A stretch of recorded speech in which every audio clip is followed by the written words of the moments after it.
Hi students, ఈరోజు మనం క్లాస్లో ఎక్సైజ్ 1.2కి సంబంధించిన ఫస్ట్ సమ్ ఎక్స్ప్లెయిన్ చేస్తున్నాను. రూట్ 5 ఈజ్ ఇర్రేషనల్ అని ప్రూవ్ చేయడం. రూట్ 5 ఈజ్ ఇర్రేషనల్ ప్రూవ్ చేయాలి అంటే మనం కాంట్రడిక్షన్ ప్రూఫ్ అనే ఒక మెథడ్ ఫాలో అవుతాం. కాంట్రడిక్షన్ ప్రూఫ్ అంటే ఏంటంటే బోర్డు మీద చూస్తున్నాం చూడండి. ఫస్ట్ ఏం తీసుకున్నాం అంటే let us assume that root 5 is a rational number. Root 5ని రేషనల్ నెంబర్ అని తీసుకోవాలి. రేషనల్ నెంబర్ అంటే ఏ ఫామ్లో ఉంటుంది? a/b ఫామ్లో ఉంటుంది. So root 5 equals to a/b అని తీసుకుంటున్నాను.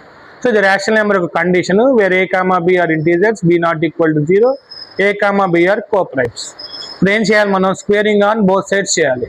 ఇప్పుడు ఏమవుతుంది? Root 5 whole square equal to a/b whole square. Square root cancel అయ్యి 5 equal to a square by b square అని వస్తుంది.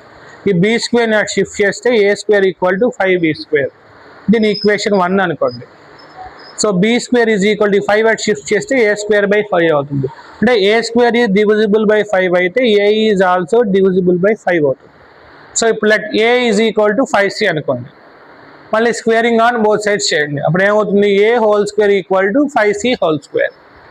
a square is equal to 5c whole square అంటే 5 5 25c square అవుతుంది. కానీ from equation 1 a square is equal to ఎంత? 5b square. So ఇక్కడ a square బదులు 5b స్క్వేర్ని replace చేయండి. So 5b square equals to 25c square. 5 1s 5 5s. So b square equals to 5c square.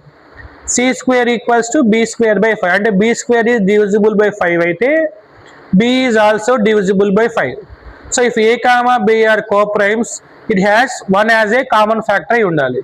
But a and b has మనకి ఏది common factor వచ్చింది? 5. So but a and b has 5 as a common factor వచ్చింది.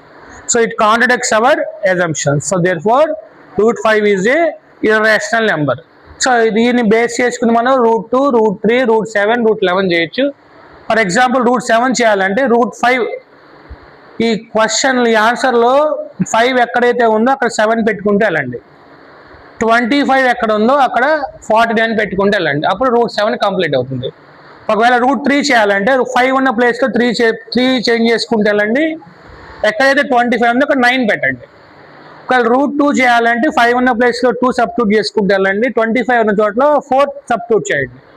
ఒకవేళ route 11 చేయాలంటే 5 ప్లేస్లో 11 substitute చేసుకుంటే వెళ్ళండి. ఎక్కడైతే 25 ఉందో అక్కడ 121 సబ్స్టిట్యూట్ చేయండి. సో రూట్ 5 వస్తే జస్ట్ రీప్లేస్మెంట్తో రూట్ 2, రూట్ 3, రూట్ 7, రూట్ 11 చేయొచ్చు. సో ఈ ప్రాసెస్ని ఫాలో అయ్యి రూట్ 2, రూట్ 3, రూట్ 7, రూట్ 11 చేసి నాకు టెక్స్ట్ చేయండి.